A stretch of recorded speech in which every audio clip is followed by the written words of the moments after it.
My mother-in-law didn't know there were cameras in my house. She came in to feed the cat that morning, and I watched the recording that evening. What I saw there made me turn pale and frantically call the police.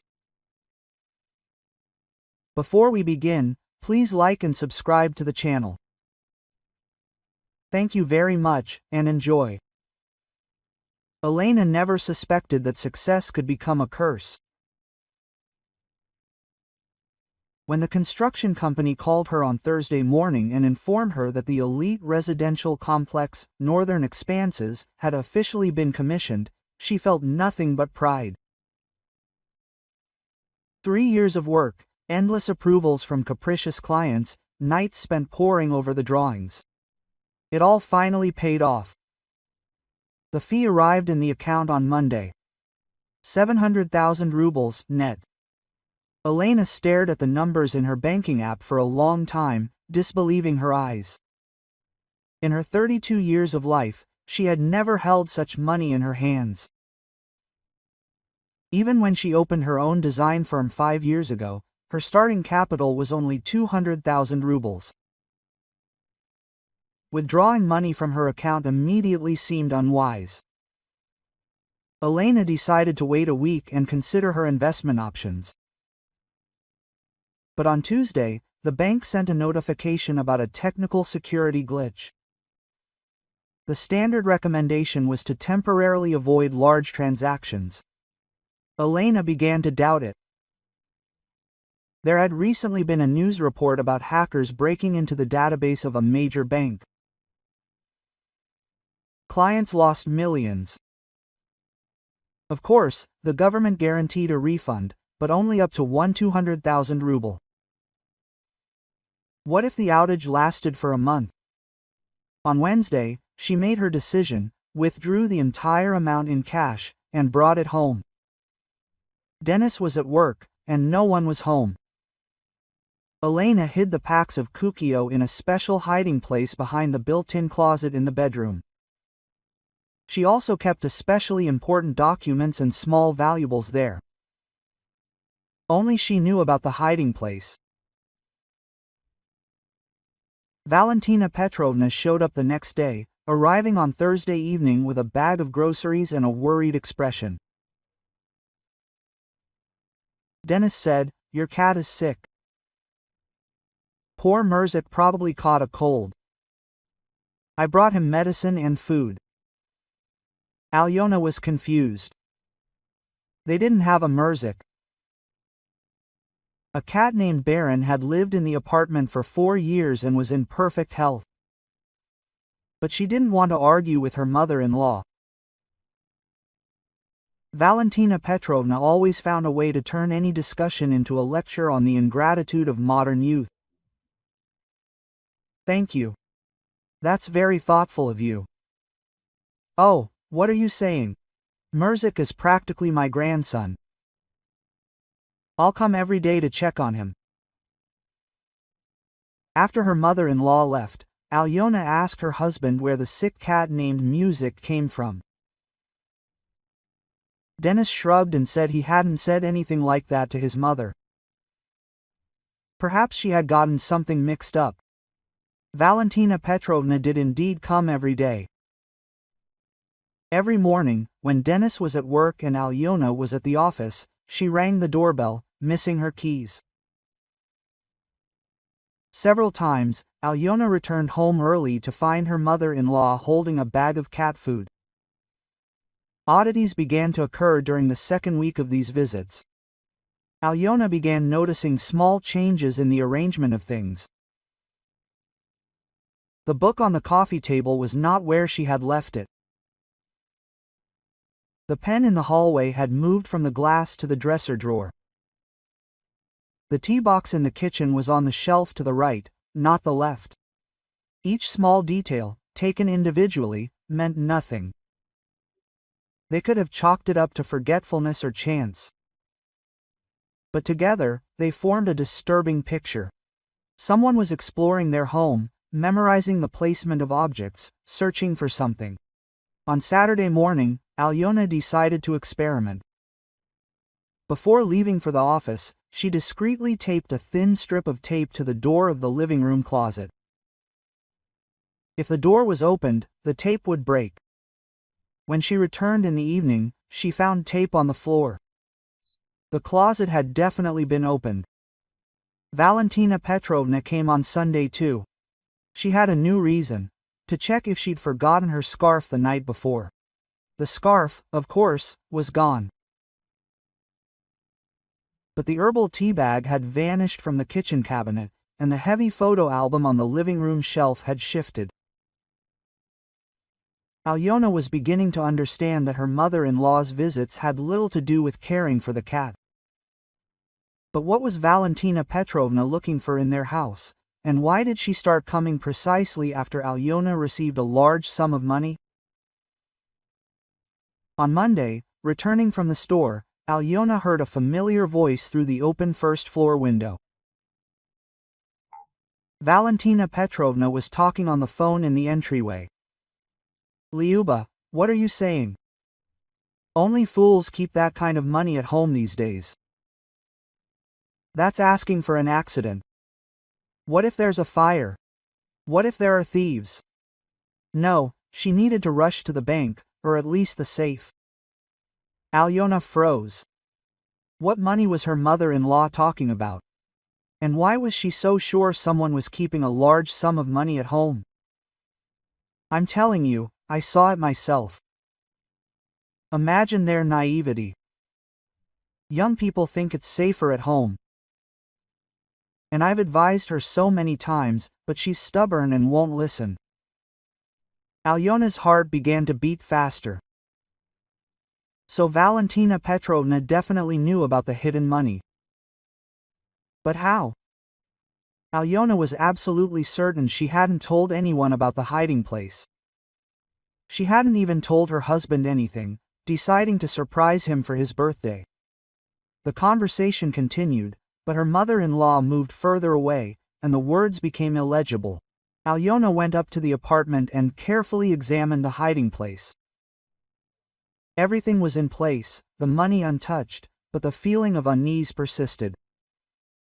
On Tuesday, Valentina Petrovna came with a new story. Allegedly, her neighbor Zinaida Ivanovna had asked her to pass on a can of homemade stew. Alyona knew this neighbor by sight, but they weren't close.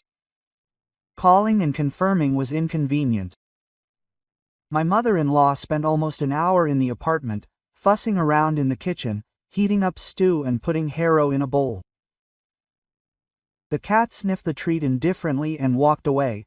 He liked the regular food better." Valentina Petrovna was upset and promised to bring something tastier. After she left, Alyona discovered new oddities. The bedside rug in the bedroom had shifted slightly. 2 jars of cereal in the kitchen had been rearranged. The bookshelf in the living room looked as if the books had been taken out and put back. It was becoming obvious that my mother-in-law was searching for something, methodically, room after room, and the search was becoming more and more thorough.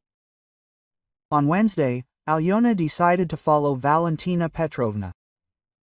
She took a break from work and around 9 a.m. took up position at the cafe across the street. Around 12:30 a.m., she saw a familiar figure with a bag. The mother-in-law went up to the 3rd floor, stood near their door, then went down and headed to the next building. Alyona followed her discreetly. Valentina Petrovna entered building number 2 and went up to the 2nd floor. An elderly woman named Efrosinia Semyonovna lived there and made keys on the side. A notice for this job was posted right on her door. 20 minutes later, the mother-in-law emerged, looking pleased. She held a small package in her hand, which she immediately tucked into her purse. Alyona waited until Valentina Petrovna disappeared around the corner, then went up to Efrosinia Semyonovna. The elderly craftswoman eagerly told her about a job she had done. The middle-aged woman wanted a copy of her apartment key. She said she'd lost her spare key and was afraid to trust the locksmith from the housing office with the main one. She paid double for the rush job. And the key is interesting, added Efrosinia Semyonovna. It's imported and burglar-proof. They only install them in new houses. I struggled with it, I barely managed it. Quote. Alyona thanked him politely and went down into the courtyard. Her thoughts were jumbled. She didn't want to believe the obvious, but the facts spoke for themselves. Valentina Petrovna had made a copy of their key. Why? Was she really planning to come over when no one was home? That evening, while rummaging through the trash can near the entrance, looking for a randomly discarded cretonsia, Alyona found something that finally dispelled all doubts. At the bottom of the can, covered with bags of food scraps, lay a mold of her key made of plasticine. Neat, precise, clearly recently made. So, her mother-in-law had not only made a copy but also gotten rid of the evidence right there, next to the house. This was no longer a search, but preparation for a theft. On Thursday, Alyona tried to talk to her husband. Cautiously, without making any direct accusations, she told him about his mother's strange visits.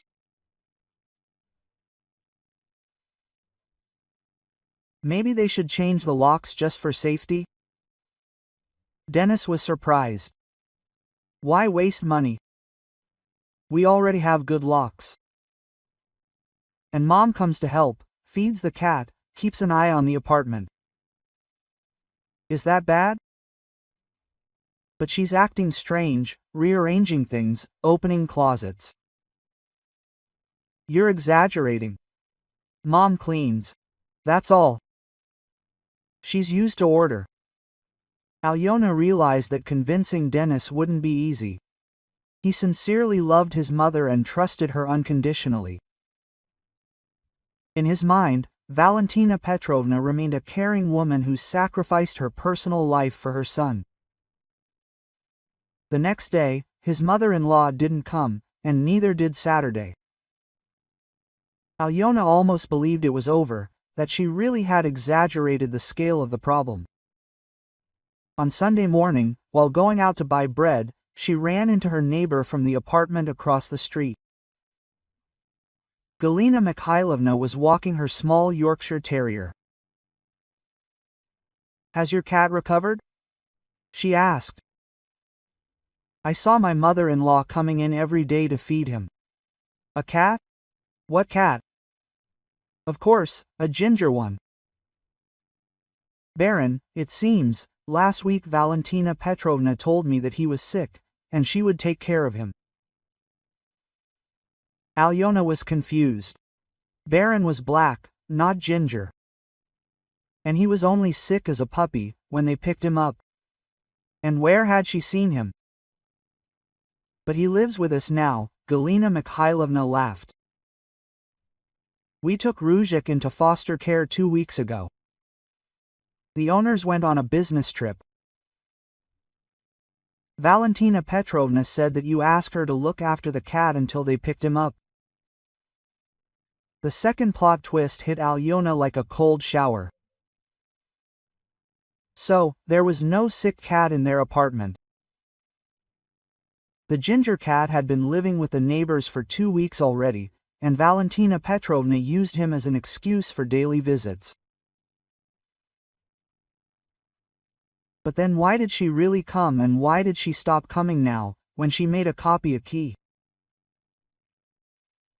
Elena returned home and carefully examined the hiding place. The money was still there, neatly stacked, but something about its arrangement seemed off.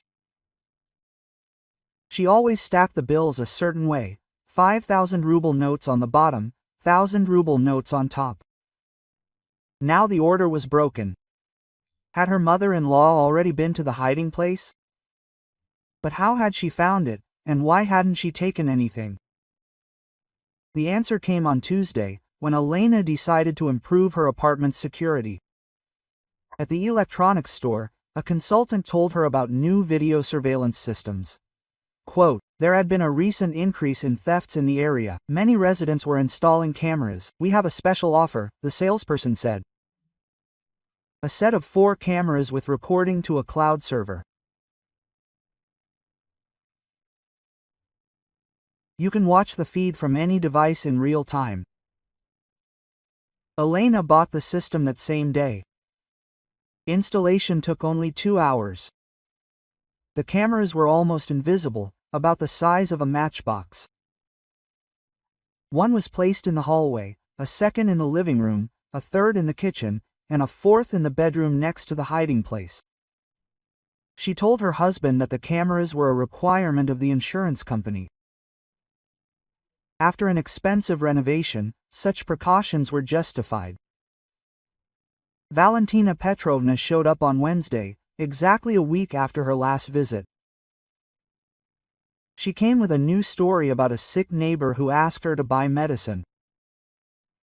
Alyona was in the office, but she was watching through an app on her phone. The mother-in-law entered the apartment and immediately headed to the bedroom. She acted confidently, as if she had rehearsed her actions many times. She moved the cabinet, opened the hiding place, took out the money, and counted it. Then she carefully returned everything to its place. She didn't take a single kopeck, simply making sure the money was there and noting its amount. This was reconnaissance before the real theft. On Thursday morning, Alyona woke up with a headache and a strange feeling of anxiety. That night, she had nightmares about Valentina Petrovna. She wandered around the apartment with a flashlight, peering into every corner, counting money. The dream was so vivid that Alyona even checked the security footage. No one was home that night. Her mother-in-law arrived at 9:30. This time without any pretext, simply saying she wanted to visit the newlyweds. Alyona watched from work on her phone as Valentina Petrovna methodically walked around the apartment. In the living room, she stood for long periods near the bookshelves, as if memorizing something. In the kitchen, she opened every cabinet, peering into the farthest corners, but the real action unfolded in the bedroom. Valentina Petrovna took a small camera from her bag and began snapping pictures. She photographed the furniture arrangement, the contents of the cabinets, even the electrical outlets and switches. She paid special attention to the area near the secret compartment, taking pictures from different angles, measuring distances with a tape measure. Alyona's heart went cold. Her mother-in-law was drawing up a detailed floor plan of the apartment. Why such meticulousness? Was she really planning something more than just a theft? Valentina Petrovna spent over an hour in the apartment. Before leaving, she peered into the hiding place once more, counted the money, and wrote something down in her notebook. Her movements were precise and professional, as if she'd been doing this her whole life. After lunch, Alyona couldn't stand it any longer and called the local police officer. She explained the situation carefully, without naming names. She asked what to do if someone was planning a theft, but the crime hadn't yet been committed. The police officer listened and sighed. Quote, "You see, until there's a theft, we can't do anything. Even if you have a video recording of someone exploring the apartment, it's not technically a crime. If something is stolen, then come and report it. And if you want to prevent it, talk to the person. You can try, but carefully and preferably in the presence of witnesses." Alyona realized she couldn't count on the police for help just yet. She needed to act independently. That evening, she tried talking to Dennis again. She showed her husband photos from the camera where his mother was measuring distances in their bedroom with a tape measure. "Look for yourself. Is this normal?" Dennis stared at the screen for a long time, frowned, and finally shrugged. "Maybe she wanted to surprise us. Rearrange the furniture or buy something new. Mom loves such gestures." Dennis, she took pictures of our documents, measured the closets. This is not preparation for a surprise. You're too suspicious. Mom may have her own reasons. Why does she need our money? She has a pension, an apartment, savings. Alyona realized that convincing her husband would be impossible. He saw only good intentions in his mother and refused to entertain the idea of her dishonesty. His mother-in-law didn't come on Friday, but she showed up on Saturday with a new story. She told him she ran into an old friend on the street who works for a security company. The friend advised installing an alarm system at home, saying there had been an increase in thefts in the area. I think, kids, you should listen to the advice of a specialist. Safety is more important than money. Alyona listened attentively, understanding the true purpose of the conversation. Valentina Petrovna was trying to find out if the apartment had a security system, which one, and how to bypass it. Quote, "We already have an alarm," Alyona lied. "We installed it a month ago." Her mother-in-law perked up. "Really? What brand?" "My friend says many systems are unreliable and easily disabled." Barrier Zashchita, head office on Moskovsky Prospect. They were recommended at the bank. Alyona named the first company she came across from an advertising brochure lying on the kitchen table. Valentina Petrovna nodded and wrote something down in a notebook. After her mother-in-law left, Alyona checked the internet. Barrier Zashchita was indeed a company that installed alarms. If Valentina Petrovna started making inquiries, the deception wouldn't be immediately exposed. On Monday, an event occurred that finally clarified her mother-in-law's motives. Alyona was returning from work and met her neighbor from the 5th floor at the entrance to her apartment building. The woman was upset and told me about family problems. Can you imagine? Valentina Petrovna owed my mother 150,000 rubles. She'd borrowed it last winter, promised to pay it back by summer, and now she says she doesn't have the money. She's asking me to wait until fall. Alyona was wary. What did she borrow it for? She said her son needed the money for treatment. The operation was expensive, and insurance wouldn't cover it. We believed her, gave it to her without a receipt, and now she claims the operation wasn't needed, but spent the money on other urgent needs. The fourth plot twist struck Alyona like a lightning bolt. Valentina Petrovna owed a large sum and was desperately looking for a way to pay it off. So financial problems had driven her to plan the theft. This explained everything: the meticulous preparation and the professional approach. Quote, "What urgent needs?" Elena asked. She says she was helping a distant relative, but I think she just spent it on herself. Did you see that sheepskin coat she bought herself? It's worth about 80,000, and they're wearing new gold earrings. Elena thanked her neighbor for the information and went upstairs. The picture was becoming clearer. Valentina Petrovna had gotten into debt, spent other people's money on her own whims, and now she was looking for a way to pay someone else's bill. But why was she so sure there was large amounts of cash in their apartment? Had she accidentally overheard a phone conversation or seen something incriminating? The answer came on Tuesday. Elena decided to check the security footage from the previous week and stumbled upon a curious incident.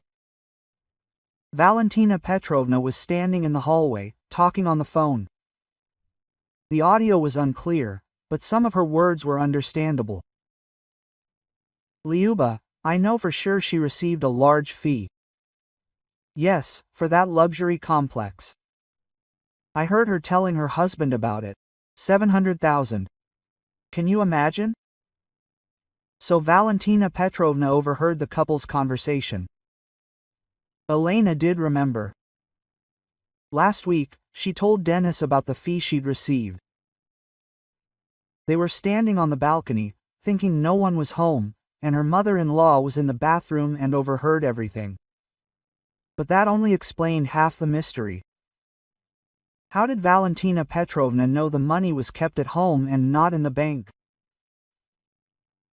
The fifth twist unfolded on Wednesday, when Elena was reviewing older footage. In a video from last month, she saw something that made her break out in a cold sweat.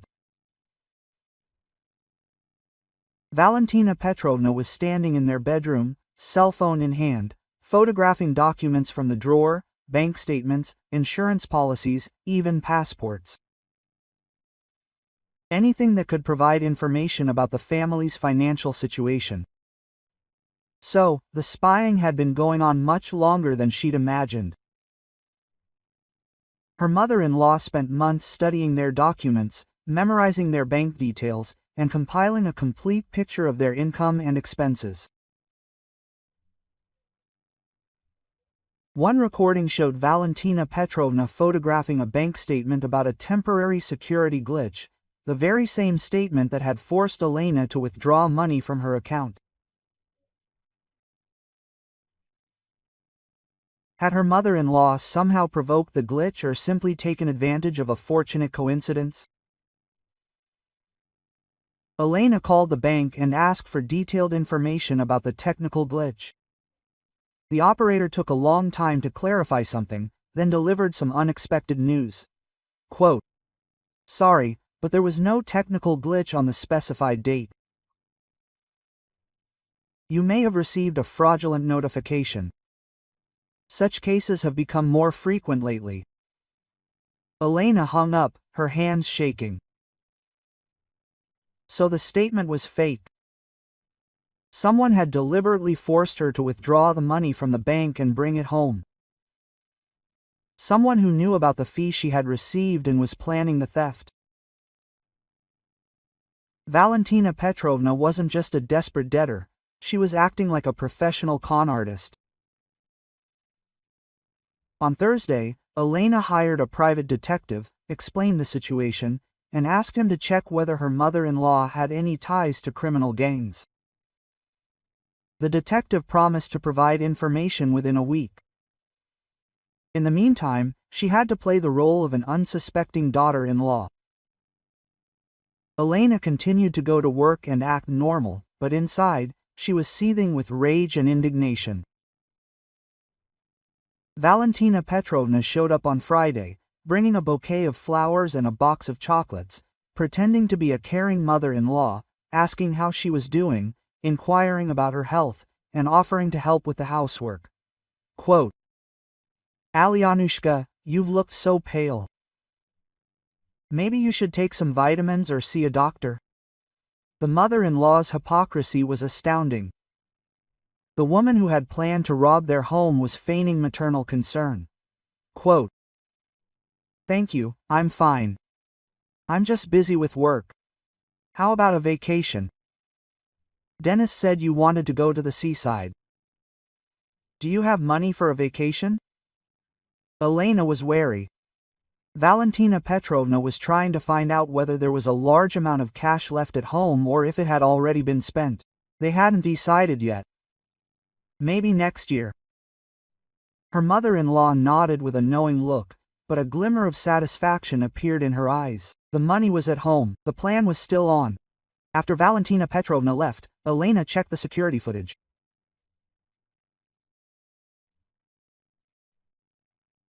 This time, her mother-in-law was more cautious, not taking photos or measuring, but she lingered in the bedroom longer than usual, carefully examining the area near the hiding place.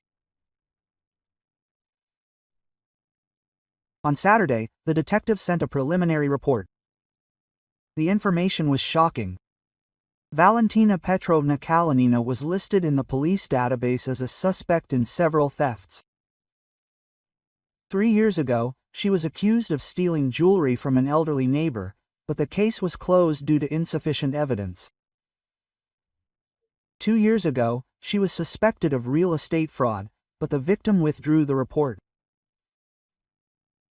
The detective also discovered that Valentina Petrovna regularly borrowed money from various people under various pretexts.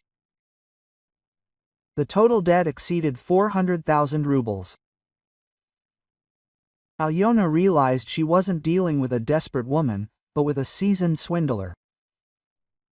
Her mother-in-law was a professional swindler, robbing relatives and friends. On Sunday, she tried to talk to her husband one last time, showed him the detective's report, and explained the entire fraudulent scheme. Dennis read the documents and was silent for a long time. His face was pale and confused. "This can't be true. My mother never did. She raised me alone." "Dennis, face the truth.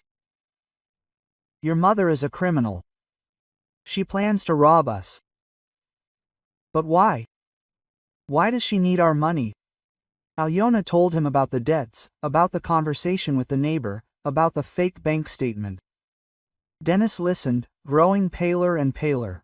Quote, "What do you propose to do?" he finally asked. "Present her with a fait accompli. Show us we know everything?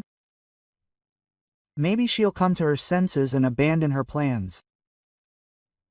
Dennis shook his head. "Mom will never confess. She'll deny it to the end. And if the accusations are false, we'll destroy the family. And if they're true, are you willing to turn a blind eye to the theft of your own money?" Dennis didn't answer. Alyona realized her husband wasn't ready for decisive action. He preferred to doubt, hoping that everything would resolve itself. On Monday, Valentina Petrovna called and asked if she could come over in the afternoon. She said she wanted to bring new medication for the cat. Alyona agreed, realizing this could be her last reconnaissance before the theft. Her mother-in-law arrived at 4 p.m. She was acting unusually nervous, frequently glancing around, checking the time. She lingered in the bedroom for a few minutes, whispering something under her breath. The recording showed her taking a small device from her bag and holding it to the walls. Alyona recognized a metal detector. These are used to find wiring and fittings. Valentina Petrovna was checking for hidden alarms in the walls. The sixth plot twist occurred the next day. Alyona received a call from the administrator of the barrier protection security company. "Hello. A woman contacted us, introduced herself as your relative, and asked about the alarm system you had installed. We explained that such an address was not in our database." So, Valentina Petrovna checked the information and realized the security system was fictitious. Now she knew the apartment was unprotected. Alyona realized that time was almost up. Her mother-in-law was finalizing her preparations for the burglary, reviewing all the details, and eliminating any remaining doubts. All that remained was to wait for the right moment. That moment arrived on Wednesday. Dennis had gone on a business trip for 2 days. Valentina Petrovna knew about this. Her son had told her himself. Alyona was supposed to work late, participating in a presentation of a new project. The perfect conditions for a burglary. No one would be home for several hours. Valentina Petrovna called that morning and said she'd be there to feed the cat around noon. Her voice was calm, even cheerful. She had no idea her every move would be recorded on video. Elena prepared for the crucial day, checked the cameras, charged her phone, and warned her boss that she might need to leave urgently. Valentina Petrovna was about to make a mistake that would ruin her entire life. And Elena would be watching it live. Thursday began like a normal workday. Elena arrived at the office at 8 a.m., checked her email, and reviewed her plans for the day. A presentation of a new project was scheduled for the afternoon. Serious preparation was required. At 9:30, a message came from the CCTV system. The camera in the entryway had detected movement. Elena opened the app on her phone and saw Valentina Petrovna opening the door with a copied key. Her mother-in-law entered cautiously, glancing around. She was carrying a small bag and some kind of device that looked like a barcode scanner. Valentina Petrovna walked into the living room, turned on the device, and began moving it along the walls. Alyona realized it was an alarm detector. Her mother-in-law was finally convinced there was no security system. Once she was sure of the security, Valentina Petrovna headed to the bedroom. Her movements were precise, practiced. She had clearly mentally rehearsed this operation many times. Pushing the cabinet aside, her mother-in-law opened the hiding place and froze. The money lay in its place in neat stacks. Valentina Petrovna took it out, counted it, and smiled contentedly. But instead of taking the money and leaving, she returned it to the hiding place and took out her phone. She dialed a number and quietly said, "Everything is ready. Come." Alyona tensed. So, Valentina Petrovna wasn't acting alone. She had an accomplice. 10 minutes later, another woman appeared in the apartment. Alyona recognized Zinaida Ivanovna, her neighbor from the 4th floor. Elderly, inconspicuous, she always greeted them politely in the entryway. Who would have thought she'd be involved in a theft? The 7th plot twist stunned Alyona. The recording showed two women discussing a plan of action. Zinaida Ivanovna pulled gloves, a flashlight, and some tools from her bag. A professional burglar's kit, quote. "Let's do it quickly," Valentina Petrovna whispered. "We only take the cash, leave the rest. No traces." Zinaida Ivanovna nodded and headed for the hiding place. She acted confidently, as if she knew the layout of the rooms. Apparently, Valentina Petrovna had briefed her on all the details beforehand. The money was quickly removed, divided in half, and each woman hid her share in a separate bag. Then Zinaida Ivanovna took out alcohol wipes and carefully wiped all the surfaces they touched. Quote, "We don't leave fingerprints," she scrolled. The main rule, Alyona's nerves went cold. The women acted like experienced criminals.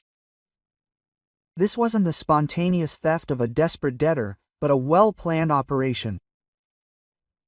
Valentina Petrovna returned the hiding place to its original state and put the cabinet back. Zinaida Ivanovna inspected the room again, making sure everything looked natural. Before leaving, they conducted a final check. Valentina Petrovna went through each room, photographing the furnishings on her phone. She compared them with earlier photos, identifying any changes. The operation took less than an hour. At 11:30, both women left the apartment, carrying 700,000 rubles. Alyona sat in the office, watching the theft live, and couldn't believe what was happening. She had been robbed by relatives, people she trusted.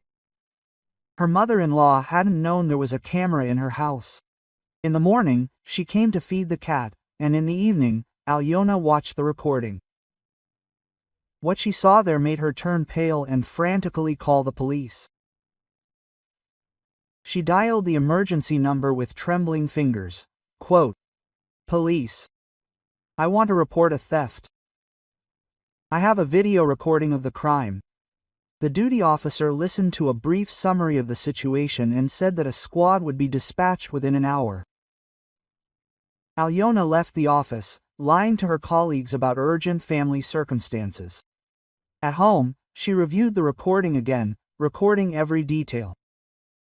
The time of entry, the criminals' actions, the methods used to cover their tracks. There was enough material to open a criminal case. The district police officer arrived 40 minutes later. A young lieutenant named Borisov carefully examined the scene of the theft, questioned Alyona, and studied the video recording. Quote, "The crime was recorded in detail," he stated. "The thieves have been identified. All that remains is to detain them. One of them is my mother-in-law," Alyona said with pain in her voice. "Valentina Petrovna Kalinina lives at 12 Sadovaya Street." The lieutenant nodded sympathetically. Domestic crimes are the most serious, but the law applies to everyone. Valentina Petrovna was detained that same evening. Zinaida Ivanovna was arrested the following morning. Both women categorically denied any involvement in the theft and claimed to have been at home. But the video recording was irrefutable evidence. Experts confirmed its authenticity and ruled out the possibility of manipulation. During interrogation, Valentina Petrovna tried to shift the blame onto Zinaida Ivanovna. "She forced me. She threatened to tell my son about my debts. I didn't want to steal, but she coerced me." Zinaida Ivanovna made counter-accusations. "Valentina organized everything herself. I only helped at her request. She promised to split the money equally." The investigator listened to both versions and stated the obvious. Each tries to shift responsibility to an accomplice. The eighth plot twist occurred on the third day of the investigation. During a search of Valentina Petrovna's apartment, documents were found indicating a larger criminal enterprise. Her address book contained the addresses and phone numbers of 20 people, with notes on their income, employment, and marital status. Each name was accompanied by amounts and dates. The investigator realized these were victims of fraud. Valentina Petrovna had been systematically stealing from relatives, acquaintances, and neighbors. Further investigation confirmed this suspicion. Over the past 5 years, Valentina Petrovna had stolen over 2 million rubles from various individuals. She gained the trust of elderly, lonely people, learned their financial situation, and then found a way to obtain their savings. The scheme was well practiced. Valentina Petrovna studied her victims for several months, learning their habits, daily routines, and where they kept their valuables. Then, she found excuses for regular visits, such as helping with housework, caring for pets, and bringing medications. Gradually, she gained access to the apartment, made copies of keys, and studied the layout and locations of hiding places. The theft was committed in the owner's absence. The tracks were carefully covered. Zinaida Ivanovna wasn't the only accomplice. The phone numbers of 6 more people who assisted her in various operations were found in Valentina Petrovna's apartment. The criminal group had been operating for several years. Alyona was shocked by the scale of the fraud. It turned out her mother-in-law was a professional thief, robbing dozens of people, but the hardest blow was yet to come.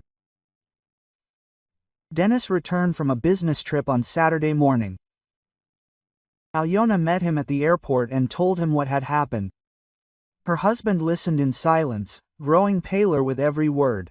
Quote, "Mom's been arrested for theft. I have a video recording. Can you see it yourself?" Dennis watched the recording at home, sitting on the couch, stony-faced. When the video ended, he was silent for a long time, staring into space. Quote, "I can't believe it," he finally said. "Mom raised me alone, worked 2 jobs, and denied herself everything." Dennis, the facts speak for themselves. But why? Why would she rob us? I would have given her money if she had asked. Elena told her husband about her mother-in-law's debts. her connections to the criminal world, and other victims of fraud. Dennis listened, growing increasingly depressed. On Monday, he visited his mother in the temporary detention center. Valentina Petrovna greeted her son with tears and complaints of injustice. Quote, "Igor, I've been slandered. This Elena set it all up. She hates me and wants to destroy our family." Dennis listened to his mother's lamentations and asked a direct question. "Mom, did you really steal money from us?" Valentina Petrovna hesitated, trying to avoid answering. "It's a misunderstanding. I wanted to borrow it for a while. I was going to return it." "So, you admit to the theft?" "I'm not a thief, I'm your mother. I had my reasons." Single quote.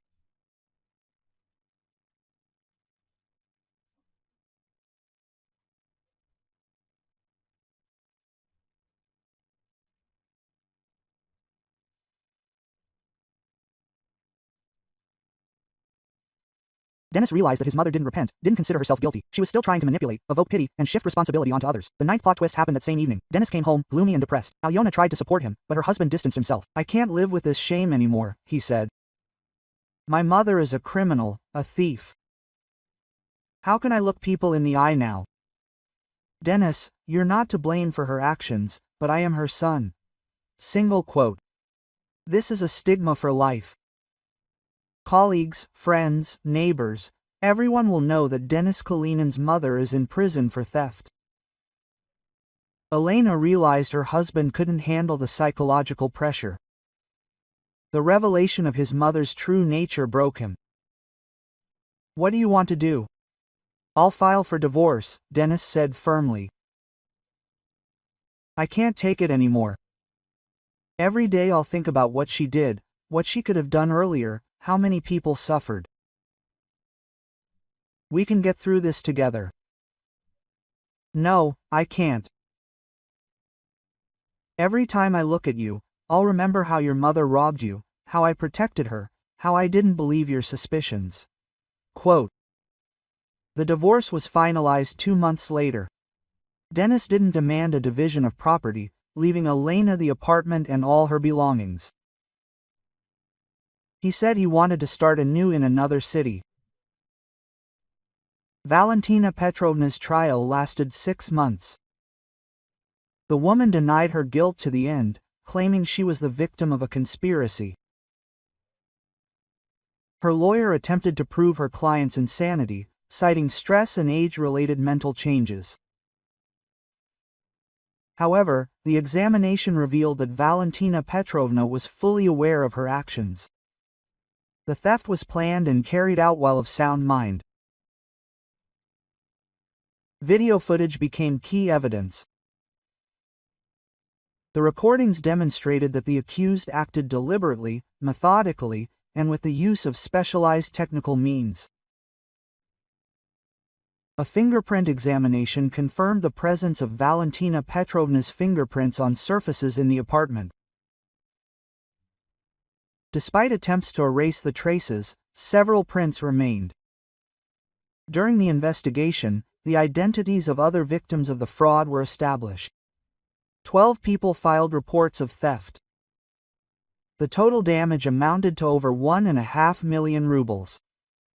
Valentina Petrovna attempted to bribe the investigator, offering a bribe of 100,000 rubles.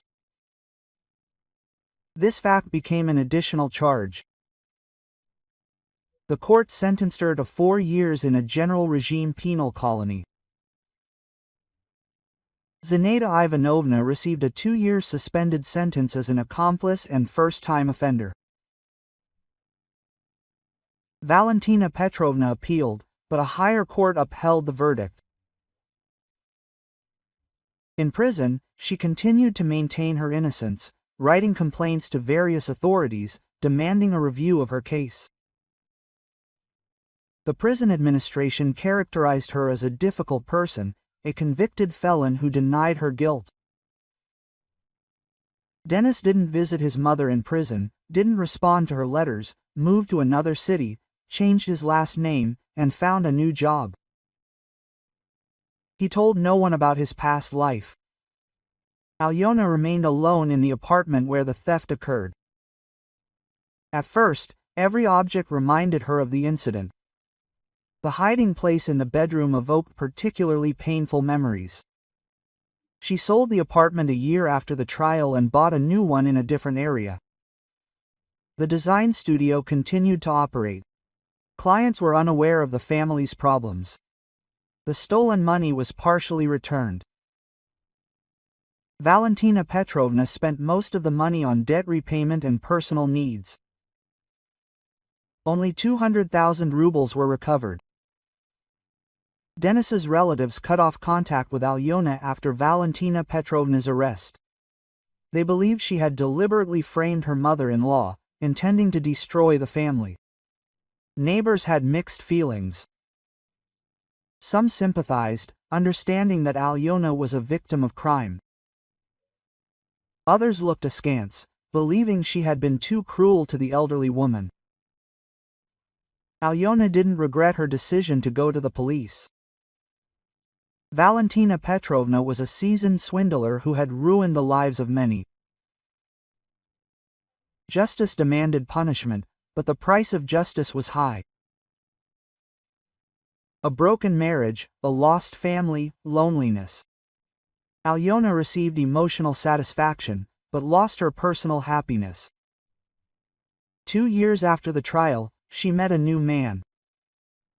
Alexander worked as an architect, was divorced, and was raising a teenage daughter. Alyona didn't immediately tell him about her past, afraid he wouldn't understand. Alexander listened calmly. "You did the right thing. Crime must be punished, regardless of family ties." Quote. They married a year later. Alexander's daughter accepted Alyona as her own mother. Family life improved, and the past faded into the background. Valentina Petrovna was released from prison after 3 years on parole. She formally admitted her guilt, but continued to believe the sentence was unfair. She had nowhere to live. The apartment was sold to pay compensation to the victims. Denis refused to help and didn't answer her calls. Valentina Petrovna moved into a nursing home, surviving on a minimal pension. Her health deteriorated, and serious illnesses developed. Prison conditions sapped the elderly woman's strength. Alyona learned of her mother-in-law's illness from mutual friends. She hesitated to visit. Ultimately, she decided not to do so because she felt too much pain. Valentina Petrovna had caused her too much. Her mother-in-law died a year and a half after her release, alone in a hospital ward. Denis didn't attend the funeral, not wanting to remember his mother. Alyona also didn't come to see Valentina Petrovna off.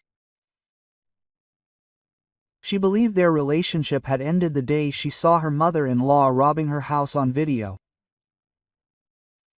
The story received widespread coverage in the local media. Journalists wrote about family betrayal, about how trust in loved ones can turn into pain. Some condemned Alyona for her cruelty to the elderly woman, while others supported her, considering her actions a model of integrity. Alyona didn't read the articles or give interviews. The past remained the past. It was important to think about the future.